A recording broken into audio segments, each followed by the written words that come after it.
Quem serão os candidatos de 2026? Eu fiz um vídeo recentemente falando justamente sobre isso, né? Quem serão os possíveis candidatos, mas o jogo tá mudando demais. E esse jogo tá mudando por causa de várias coisas que vem acontecendo nos últimos dias. Eu quero discutir com você aqui quem são os possíveis candidatos, mas eu também quero passar por pontos que são cruciais para determinar quem são essas pessoas que vão concorrer às eleições. O jogo político ele tá tão amarrado que se um sair, o outro não vai. Então a gente tem que entender quem da ala da esquerda, quem da ala da direita vai disputar, e eu quero realmente que seja um bate-papo entre a gente. Por isso eu já quero te pedir para deixar o like no canal, para você se inscrever, e além disso, já deixa no comentário quem agora, não espera o vídeo acabar, agora deixa o comentário de quem você acha que será o vencedor das eleições de 2026. Faz a sua apostinha, coloca aí quem você acha que vai vencer as eleições de 2026. Pra gente chegar nesse contexto de quem vai ser o vencedor, de quem vai concorrer, primeiro a gente precisa entender alguns cenários que estão acontecendo atualmente, né? Tem coisas que são muito cruciais e que a gente tem que debater ponto a ponto, porque senão fica muito vago, né? Hoje a gente pode pensar, pô, o Bolsonaro vai ser candidato? Não sei, o Bolsonaro tá inelegível no momento. Então a gente vai discutir essas questões que podem ou não inocentar o Bolsonaro para que a gente possa ter uma melhor ideia de qual o cenário real que pode acontecer para 2026. Qual que é o contexto político atual? Como que as coisas estão atualmente? Primeiro a gente precisa entender que o governo Lula ele vem sofrendo três grandes problemas. O primeiro problema que ele vem enfrentando é a sua popularidade. Nas últimas pesquisas já deixaram claro que a queda da popularidade do Lula vem sendo uma coisa recorrente. E isso devido a vários fatores que vêm ocasionando essa insatisfação do público, tanto da direita quanto da própria esquerda. Dentre eles, a principal coisa que o governo vem tocando e vem deixando o povo muito irritado e sensível são nas pautas econômicas, né? A gente começou a sentir que o Brasil está indo para um buraco e isso virou perceptível para todo mundo. Todo mundo está entendendo quando vai comprar alguma coisa que as coisas estão mais caras. O impacto no bolso ele está real e as pessoas quando começam a sentir isso começam a entender que o governo já não é o governo que a gente esperava que fosse. Então isso faz com que a popularidade do governo petista vai se esvaindo de forma muito rápida. Mas dentro desse próprio tema, a gente tem que entender uma coisa. O Lula não é bobo e o Lula, para recuperar a sua popularidade, muito possivelmente vai colocar muito dinheiro na mão dos pobres nesses 2 últimos anos. E quando eu digo pobres, eu digo aquela classe que realmente se beneficia sobre muita coisa do governo. E não é tirando imposto, é realmente colocando a tal da PEC das bondades que o governo já está implementando, né? Que é tirar dinheiro desse montante que eles estão arrecadando para colocar na mão das pessoas e as pessoas sentirem que o governo está fazendo alguma coisa. O segundo ponto que enfraquece o governo petista é os seus adversários externos e os seus adversários internos. O que eu quero dizer com isso? Hoje a gente entende que o nosso adversário externo é aquele adversário que é o nosso concorrente de fato. Então, para o governo petista seria a ala bolsonarista, por exemplo, ou o governo de direita, alguém que seja de direita.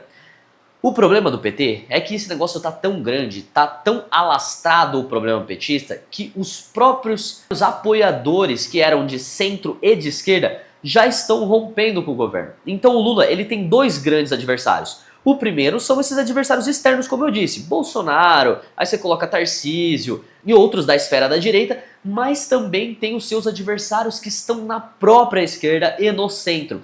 Então ali começa já a ter um problema muito maior que o Lula não consegue administrar muito bem. Né? Quando é o seu adversário simplesmente externo é mais fácil, mas agora quando o problema está dentro da casa, aí já começa a ficar uma coisa muito mais difícil de controlar. E o terceiro ponto para mim é o mais importante, que é a idade do Lula. Hoje o Lula tem 79 anos e na data das eleições ele vai ter 81 anos. Gente, pra gente entender, 81 anos é uma idade muito avançada para um presidente. O Lula teria que administrar o Brasil, se vencer, até os 85. Entenda que é muito complicado você administrar um país estando muito velho, porque você tem que tomar grandes decisões e, querendo ou não, o presidente sofre um impacto gigantesco, tanto fisicamente, porque tem que estar em vários lugares ao mesmo tempo, né? Tem que correr para lá e para cá, como mental. Então, tem que entender se o Lula tem capacidade, de fato, saúde para poder concorrer a essas eleições, porque todo mundo sabe que uma época de campanha é uma época muito desgastante. E uma pessoa com 81 anos, será que consegue fazer isso? Dentro do contexto político, ainda a gente tem o Bolsonaro. E aí eu vou dizer o Bolsonaro, a figura Bolsonaro de fato, não o bolsonarismo, os bolsonaristas, o Bolsonaro. O Bolsonaro está inelegível. Então, se as eleições acontecessem hoje, o Bolsonaro estaria fora do páreo. E a gente precisa entender se de fato isso vai se permanecer ou não, se há uma chance disso ser revogado. E aí eu quero discutir isso contigo. Eu acredito sim que o Bolsonaro pode reverter isso, mas eu não acredito que essa reversão aconteça através do Bolsonaro. Eu acredito que o Bolsonaro concorrer a uma eleição, e aí eu vou ser bem sincero com você, por mais que nos cenários hoje onde aparece que o Bolsonaro vence o Lula, caso as eleições acontecessem hoje, eu ainda acredito que o cara que pode ser mais odiado que o Lula pode ser o Bolsonaro. E aí eu deixo pra você essa pergunta. Você acha que o Lula ou o Bolsonaro tem uma maior rejeição? Eu acho que isso vai pautar muito daqui pra frente. O Lula, ele possivelmente, ele vai tentar entender se é melhor concorrer contra ou não o Bolsonaro. Porque a gente tem que entender que hoje o governo de esquerda, o governo petista, ele tem decisões que são fundamentais para uma possível elegibilidade do Bolsonaro.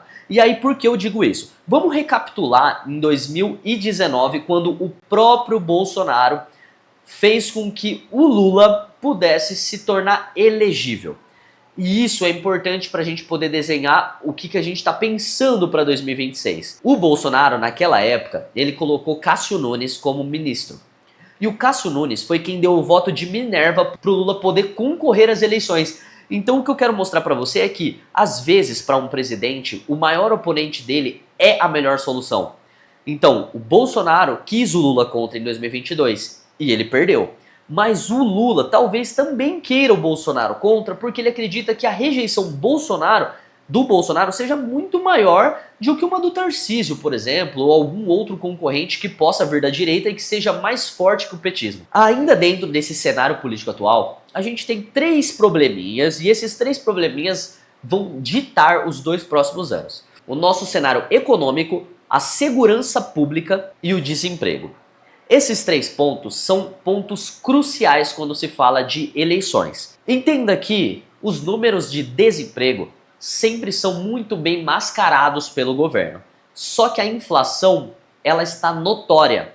É algo que as pessoas sentem no bolso, porque não é algo subjetivo. Pensa comigo aqui. A gente pode mascarar números através de algumas coisas. Por exemplo, se a gente considerar que as pessoas que estão informais estão trabalhando, teoricamente a taxa de desemprego é menor. Então esses números são mais fáceis de enganar o povo. Entenda que quando o Lula solta que é a menor taxa de desemprego, para você que está empregado ou não, você não consegue mensurar isso de uma forma muito fácil. Agora, quando fala que a inflação subiu ou não, isso é notório, porque você vê que os preços subiram ou não, entendeu? Você sente o poder de compra que você tinha e o que você tem agora. E temos também a segurança pública. A segurança pública também é algo sensitivo. Para as pessoas que vivem em zona de conflito é uma coisa. Para você que vive numa grande São Paulo ali, realmente, você que convive com vários tipos de roubos e crimes, etc., é muito mais perceptível. Mas para você que vive no interior de um estado que seja tranquilo como São Paulo, que é como eu vivo, a percepção sobre bandidagem ela é muito menor. Isso acaba mascarando, de fato, se a gente tá com um país mais ou menos violento. E eu tô dizendo para pessoas que não se informam, porque normalmente as pessoas hoje não querem saber sobre desgraças, então elas vão aceitar possivelmente coisas que serão ditas nos debates lá na frente, lá em 2026. Então vai chegar um falando que a taxa de homicídio aumentou e o outro rebatendo com uma outra coisa. Então isso também não é algo muito perceptível. Então o governo hoje ele vai se desdobrar para resolver o problema principal, que é a inflação. Agora, a gente precisa entender o seguinte, dito o que é o cenário político atual, a gente precisa entender que a polarização ela existe mais do que nunca. Ainda existe aquela polarização das pessoas que gostam de governos de esquerda, governo de direita, e elas estão conflitando entre si. Mas como eu disse para você, o Bolsonaro ainda está inelegível. Então a gente não pode considerá-lo como elegível nesse momento. Vamos pensar que as eleições acontecessem hoje. O Bolsonaro está fora do páreo, só que a direita está muito forte. E por que ela está forte? Porque de 2016, quando a Dilma caiu para cá, se acender um povo realmente que se interessa por política, e esse povo, ele sempre está tentando achar alguém para suprir a necessidade de um majoritário de direita, que no caso era o Bolsonaro e que agora será um novo, pode ser o Tarcísio, pode ser o Zema, etc, pode ser N candidatos. A gente vai entrar no mérito de quem eu acredito que possa ser os concorrentes e quem possa acabar vencendo essas eleições, mas já entenda que sem Bolsonaro ainda existe essa direita extremamente forte. Em contrapartida, a gente tem uma esquerda onde a gente tem o governo e a máquina pública na mão do PT. Mas eles não têm a comunicação da direita. Hoje você percebe que as pessoas de esquerda elas estão muito mais retraídas e muito sem argumentos. A pauta ideológica ela está muito ruim em 2024 e eu acredito que em 2026 ela vai ser quase nula. As pessoas não querem mais debater coisas fúteis como as esquerdas debatiam há anos atrás. Então, entenda que o que está acontecendo agora era uma direita com comunicação muito limpa e muito forte, e um governo de esquerda que está com uma comunicação muito ruim. Dito isso, agora vamos entrar para a parte que todo mundo quer saber. Quem serão os candidatos, os possíveis candidatos para 2026? Primeiro vamos começar pelo PT e pela esquerda. A gente precisa entender que tem nomes que são possíveis, mas tem nomes que são um pouco mais reais e eu acredito que seja um pouco mais factível que aconteça. Dentro do PT, a gente pode acreditar que há uma chance de um Geraldo Alckmin se filiar ao PT e concorrer. Essa possibilidade ela existe, por mais que eu acredito que ela é improvável. Camilo Santana, que é hoje o ministro da Educação, também já foi cotado, mas ele mesmo disse que não tem interesse algum em concorrer às eleições, então passa a ser um cara improvável também, por mais que seja cotado. A gente tem o Haddad, que é o ministro da Fazenda, e se você observar, por já ter concorrido a uma eleição, ele pode ser um nome, mas entendendo que o Haddad ele é um nome pouco expressivo. Uma coisa que a gente tem que entender é que o Haddad ele vem dando muitos depoimentos e ele vem se colocando na mídia por diversas vezes em assuntos que teoricamente são polêmicos. Isso faz com que ele tenha notoriedade. Eu acredito que seja um nome muito difícil de acabar vencendo uma eleição em 2026, mas a diferença é que ele não é improvável. Há uma grande chance do Haddad ser o sucessor do Lula. A gente também tem a presidente do PT, que é a Gleisi Hoffmann, que acredito eu que não tem chance alguma de vencer, e é um pouco mais improvável também. Por que eu estou dizendo, gente, a probabilidade, se é provável ou não? Porque isso pode mudar com o tempo. Pode ser que uma Gleisi acerte alguma coisa que faça com que toda a esquerda veja ela como uma líder forte. E ela pode ascender e se disputar. Assim como cogitaram alguns caras, como Camilo Santana, estão cogitando sempre pessoas novas para tentar sentir como as próprias pessoas vão reagir quanto a isso.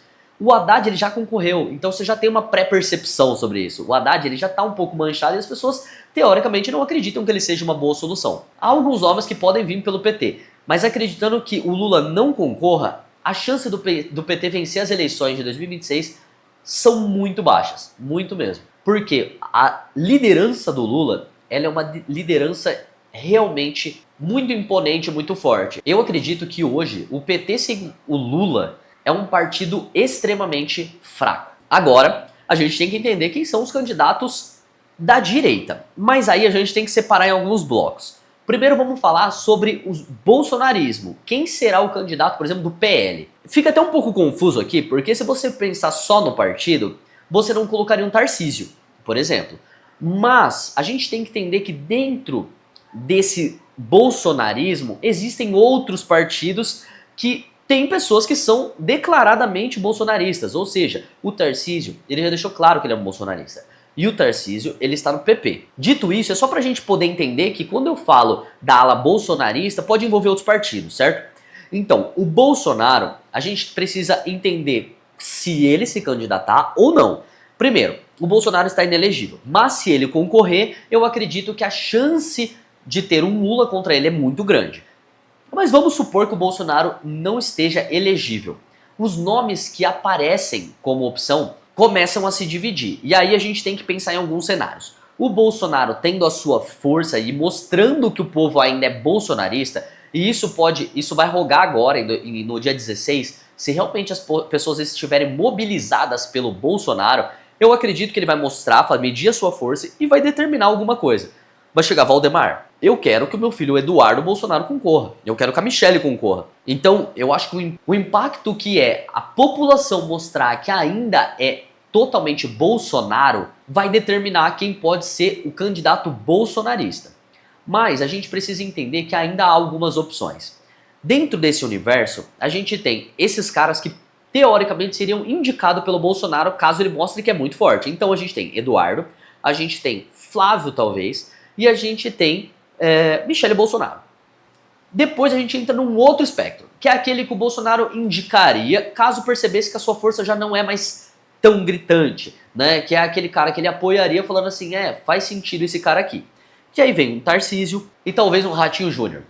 Eu acredito que esses dois são os únicos que, teoricamente, o Bolsonaro poderia apoiar de forma direta caso saia pelo seu próprio partido. Aí a gente tem uma outra esfera do bolsonarismo, que é a terceira, e essa daqui ela é um pouco mais complexa, porque ela usa da base eleitoral bolsonarista, mas ela não tem o mesmo intuito de poder que o bolsonarismo. Ou seja, tem um partido que é o Partido Novo. O Novo, ele usa a mesma base, ou seja, uma pessoa que vota no Novo possivelmente votaria no Bolsonaro. A chance desse público estar transitando entre Bolsonaro e Novo é grande. Então o Novo, ele possivelmente vai lançar um candidato próprio. Quem será esse candidato do Novo que também pega essa lacuna bolsonarista? A gente tem o Zema, que é o governador de Minas. A gente tem, de novo, o Felipe Dávila. Eu acho improvável, mas você tem alguns nomes para colocar no páreo. Agora, se isso vai acontecer ou não, ou se eles vão preferir de fato já apoiar um candidato bolsonarista, que me assustaria se eles fizessem isso, mas pode ser que eles apoiem um candidato bolsonarista para tentar eleger uma bancada maior de deputado federal, por exemplo, deputado estadual e senador, eu acredito que possa vir a acontecer. Eu não descarto essa possibilidade. Então, o resumo disso aqui é o seguinte. Para substituir o Bolsonaro, você vai precisar de uma pessoa muito forte, um nome muito forte. Hoje eu acredito que o Tarcísio é o melhor nome para a direita, mas temos algumas opções que são um pouco mais ousadas, né? Se você pensar numa Michelle, a Michelle acaba sendo um pouco mais ousada, mas ser sucedido por uma mulher, e uma mulher que vem fazendo um trabalho de comunicação muito forte, pode ser uma boa opção. E aí eu tô dizendo de forma estratégica, eu não tô dizendo se é bom para o país ou não. A gente não está entrando nesse mérito, a gente só está dizendo se estrategicamente para a direita faria sentido ou não colocar uma Michelle para concorrer. Beleza, falamos então da esquerda e do PT, falamos do Bolsonaro e da direita, mas a gente ainda tem a tal da terceira via. A terceira via, ela é um pouco mais complexa. A terceira via, ela depende de candidatos e de porta-vozes muito imponentes para poder comunicar de forma muito rápida as suas informações, porque a terceira via está sempre muito abaixo do esperado. E quando eu digo terceira via, eu quero trazer pessoas que estão na ala da esquerda e da direita para que você entenda que a terceira via não necessariamente são pessoas que defendem só a direita, tá? Então, tira da sua cabeça que uma terceira via é só um candidato de direita. Vamos entrar em alguns nomes que possivelmente estejam nesse páreo de terceira via e que pode surpreender ou não. Tudo vai determinar nesses 2 anos, se o impacto, a influência, se eles vão divulgar o seu trabalho de forma muito forte. De verdade, eu acredito que para 2026 está muito perto, mas a gente tem alguns nomes. Começando por Ciro Gomes. Ciro Gomes, ele é uma terceira via e ele acaba sendo um pouco mais forte. Agora, eu quero dizer assim, quando você olha para um cara que é mais de esquerda, ele começa a se tornar mais forte porque a esquerda está sem uma figura majoritária em quem se pendurar, sabe? Hoje, o Lula perdendo sua força, possivelmente nem concorrendo às eleições, eles precisam de alguém que seja o nome que vai defender a esquerda. E o Ciro Gomes, pela sua intelectualidade, isso eu acho que é indiscutível, pode vir a ser um grande nome para a esquerda. Então essa terceira via pode ascender do lado da esquerda. Outro nome seria o Sérgio Moro. Acredito que isso não vai rolar, mas eu vou deixar esse nome aqui. Sérgio Moro pode ser um cara de uma terceira via da direita. Acredito que a chance de ele concorrer por algum partido é quase nula. Primeiro porque eu acredito que o Sérgio Moro é um cara que por muito tempo mostrou ter pulso forte, mas depois, pra mim, ele começou a ir totalmente contra o que eu acreditava sobre ele. Então eu acho que hoje a gente tem um Moro muito mais intimidado do que um Moro que disputaria uma liderança de uma terceira via, por exemplo. Agora a gente tem um nome ali do Rio Grande do Sul que é o Eduardo Leite. Eduardo Leite, ele também pode absorver votos de ambos os lados, tanto de direita quanto de esquerda, acredito que vai da esquerda, mas esse cara, ele também pode ser um possível nome. Eu não descarto, depois, porque como ele é reeleito, você começa a pensar que ele tem que angariar algo diferente. E uma presidência não é algo ruim para ele tentar. Então eu acredito que possa ser um nome, um possível nome também nesse globo ali da terceira via. Ele, inclusive, vai ter um case muito grande para falar, né, durante seus debates, que é a reconstrução própria do Rio Grande do Sul, que ele está fazendo e tal. E isso tem um impacto grande, eu acho, que no debate público, porque ele sofreu uma catástrofe gigantesca e teve que dar conta do recado, teve que resolver um estado que realmente foi muito afetado por uma crise climática. E aí eu vou chegar no último partido que eu acredito que possa, partido barra grupo, e eu digo partido barra grupo porque o partido ainda não foi criado, que é o MBL. O MBL tem, se eu não me engano, quase 400 mil fichas, né, das 600 e pouco que precisa para se tornar um partido. Acredito que eles vão conseguir fazer isso a tempo, né, e conseguir um nome para disputar as eleições de 2026. O MBL, que está desenvolvendo o partido Missão, eles vão ter que colocar um nome. Agora, a expressividade desse nome que é o tema a ser debatido. Eu acredito que hoje o MBL não tem um nome gigantesco e com muita força para concorrer às eleições. Tem alguns caras que possivelmente podem sair por esse partido, que seria Arthur Duval, Cristiano Beraldo, Danilo Gentili talvez. Agora, eu quero deixar aqui na tela para você o que eu de fato acho que vai acontecer. Quem são os possíveis candidatos de cada ala e quem eu acho que de cada lugar vai sair um candidato. Isso eu vou deixar para você olhando para o bolsonarismo. Eu acredito ainda que vai sair um candidato como Tarcísio. E aí, porque a medição de força vai ser entendida que a melhor opção, caso o Bolsonaro não seja elegível, seja Tarcísio. Dentro do petismo, no meu ponto de vista, será o Haddad. Por incrível que pareça, eu acredito que ele é inexpressível, ainda vai ter essa figura disputando pelo PT, porque o PT nunca vai aceitar não disputar umas eleições majoritárias. Olhando para o cenário ali da terceira via, eu acredito que os candidatos serão, possivelmente, um Ciro Gomes, um Eduardo Leite, um Arthur Duval. Eu vou colocar um nome que eu não citei anteriormente, mas que vai vir provavelmente correndo pelo PMDB, que é a Simone Tebet. E ainda eu quero acrescentar um candidato do Novo, que possivelmente possa ser o Zema. Não tenho muita convicção do Zema, tá? Mas eu acredito que possa ser ele. A gente ainda tem que entender que pode surgir algumas alianças, desavenças entre esses partidos, entre essas pessoas, até porque a medição de força dentro do grupo bolsonarista ela acontece dia após dia. E a gente entendendo que tem dois grupos que estão cada vez se separando mais, ou seja, aquele grupinho que gosta do Marçal, ele se separa do Bolsonaro, e esse público que gosta do Marçal, aí tem ali um Cleitinho da vida, tem o Nicolas Ferreira, eles já não são mais os bolsonaristas, eles usam do mesmo público, mas eles já estão se separando. Então pode ter rachas, podem ter algumas confusões que acontecem e outros candidatos surjam. Agora, dito isso, dentre esses candidatos, eu acredito que os dois candidatos que possivelmente possam concorrer às eleições e vencer, dentre esses nomes que eu disse, eu acredito que a maior expressividade de votos no primeiro turno será entre Haddad e Tarcísio. Agora, eu acredito que a diferença entre eles não vai ser gritante no primeiro turno, porque a direita vai estar pulverizada. Porque vai ter esse cara outsider que vai estar tentando correr ali, ganhando votos dessa direita.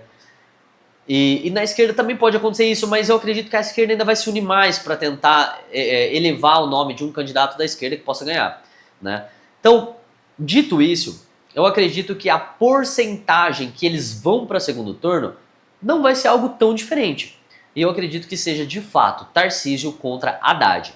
Num segundo turno, aí sim eu acredito que vai ser algo mais perceptível a força da direita e caso esses dois vão para um segundo turno, a chance do Tarcísio se concretizar presidente em 2026 é muito maior. Agora, como eu disse, pode surgir esse outsider. Esse outsider pode mudar o jogo político. Ele pode mudar de fato. Cara, a gente viu o que o Pablo Marçal fez nas eleições municipais de São Paulo. Esses caras, eles conseguem bagunçar muito o cenário. Muito, muito, muito. Um cara desse pode fazer com que a eleição vire de ponta cabeça, entende? Então, pode acontecer e eu acredito que sim, vai ter um cara que vai surgir do nada, e aí eu deixo um nome aqui pra vocês, Gustavo Lima, e recentemente disseram que o Caiado quer ser vice do Gustavo Lima, que pode bagunçar esse cenário. De novo eu digo pra você, esses caras, ninguém sabe do que ele gosta, o que ele faz, o que ele defende, mas o povo vota simplesmente por querer mudança. Pô, por que não colocar um cantor sertanejo para governar o meu país? Meu país já tá ruim mesmo, então coloca o cara que é sertanejo, porque ele já é rico. Aí ele não vai querer roubar a gente. E essa mentalidade faz com que caras como esse, Pablo Marçal, Gustavo Lima, acabam tendo muito voto, muito voto. Porque as pessoas acreditam que simplesmente o fato de você ser rico faz com que você seja um cara muito bom em administração de um país. E esse é o grande problema. Então esses caras outsiders, eu não disse o Gustavo Lima anteriormente, porque eu queria deixar ele como a cereja do bolo. Esse cara pode bagunçar o cenário de 2026. O PT está buscando uma nova solução, um novo sucessor para o Lula. Se não encontrar, talvez teremos o Lula tentando concorrer, mesmo velho, às eleições que vem em 2026. Isso pode ser um problema de saúde para ele, tão quanto para o Brasil, né? Porque o Lula está realmente inapto, ele está horrendo já, dá para ver que ele já não tem força alguma física e mental para comandar mais 4 anos de Brasil. O Centrão, como cerne do nosso país, aqueles caras que realmente fazem a política mais embaçada que existe, vai ter o seu nome correndo como uma terceira via. Isso é um fato. O Centrão, ele realmente é a praga do país. Eu não digo as pessoas em si, mas o sistema como um todo. Então esses caras, eles vão estar inseridos de alguma forma. A direita sem o Bolsonaro vai ter que buscar uma nova liderança. E dentre elas, possivelmente, a gente verá um Tarcísio ou algum filho do Bolsonaro. Então, o jogo mudou. Né? Com esses caras que saíram, esses outsiders, Gustavo Lima, etc., o jogo mudou. Mas, ainda assim, a gente tem que entender que há uma grande chance dessas eleições de 2026 ser marcada por uma disputa absurda no primeiro turno, coisa que não acontece muitas vezes. A gente costuma entender que as eleições elas são extremamente fortes no segundo turno, né? Onde tem uma disputa ali muito acirrada de segundo turno, etc. Mas dessa vez eu acho que historicamente a gente vai ver uma eleição muito disputada no primeiro turno, onde a gente vai ter 3 candidatos, possivelmente que seja o candidato de direita que vai vir pelo bolsonarismo, o candidato de esquerda que possivelmente vem ali pelo petismo, e essa terceira via com um outsider. Não é aquele cara do MBL, eu não acredito que o MBL vai ter uma expressividade para concorrer aqui, mas esse cara, como um Gustavo Lima, vai vir forte para brigar por esse topo, esses 3 lugares. Então, eu acredito sim que a gente vai ter um primeiro turno extremamente disputado. Agora, se você gostou desse vídeo, deixa o seu like, por favor, se inscreve nesse canal, é muito importante pra mim, porque o canal é novo, a gente tá trazendo temas de política e eu quero muito ter você comigo nessa jornada e até 2026 tem muito conteúdo pra gente falar. Vamos junto e até mais.